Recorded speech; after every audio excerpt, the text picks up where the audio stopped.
उपस्थित पूज्य विचारक वृंद, पूज्यशु गुरुजन मंडली, ज्ञानीशु ज्ञानी मंडली, ज्ञानदीप्त भद्र मंडली एवं मोर सहयोगी आपणार छोट बड़ भाई और भौणी माने सर्वोपरि उपस्थित थिबा श्रोता मंडली, सर्वप्रथमे मु आपण समस्त को 78तम स्वाधीनता दिवस उपलक्षे अनेक अनेक हार्दिक शुभेच्छा और शुभकामना जणाउछि।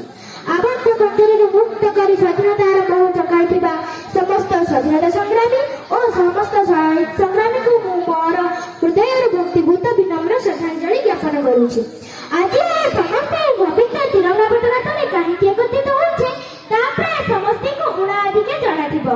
आज होछि अगस्त मास 15 तारिख, भारतवर्षर महान पर्व स्वाधीनता दिवस पालन करबाकू आज आमे समस्त एई पवित्र तिरंगा पताका तले रुंड होइछे। एही शुभ अवसर में मते किछि कहिबार सुजोग मिलिथिबारु मु निजको धन्यवाद करूछि एवं आपण समस्तक प्रति मु मोर कृतज्ञता ज्ञापन करूछि। आज एही दिनटी होछि प्रत्येक भारतीयवासीक पई अत्यंत गर्व एवं गौरवर दिन, कारण ठीक एही दिन 1947 मसीहा अगस्त मास 15 तारिख रे हम देश भारत एक स्वाधीन राष्ट्र रूपे परिगणित होइथिला। आज समग्र भारतवर्ष रे बाल वृद्ध वनिता समस्तक हृदय रे उन्माद उत्साह उल्लास भरि उठिछि, कारण आज 78 वर्ष पूर्व आम देश भारत एक स्वाधीन राष्ट्र रूपे परिगणित होता।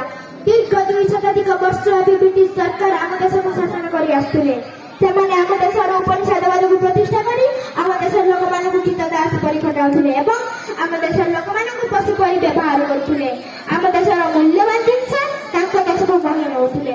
आज आम देशर मूल्यवान कोइनर हीरा देश में अच्छी। इंग्रेज मान गरम होते होटेल लिखुले Indians and dogs are not allowed, किंतु ये सब खातिर न करी स्वाधीनता संग्राम कर्णधार मंगल पांडे 1857 मसीह विप्लवर मंची बुणी 1858 मसीह झांसी राणी लक्ष्मीबाई खुदीराम भगत और चंद्रशेखर आजाद हसी हसी फांसी गुंडार भूमि करते। लाल बार पारिकर वंदे मातरम स्लोगान और महात्मा गांधीकर सत्याग्रह गण सरकार मान शासन गादी को टलबल कर आमर प्रिय नेता सुभाष चंद्र बोसकर स्लोगान मते रक्त दिया को तुमको स्वाधीनता देवी तेज मोरा कंठरे समस्त भारतवासी यह शुणी आम देश को रक्षा करने आगे आसते। आज जो चित्र सहित तिरंगा जातीय पताका बायुहीन सरकार पर उद्यमान होती वीर प्रसिद्ध निमार सुयोग्य संतान मानकर भक्तिपूर्ण श्रद्धांजलि ज्ञापन करुछि।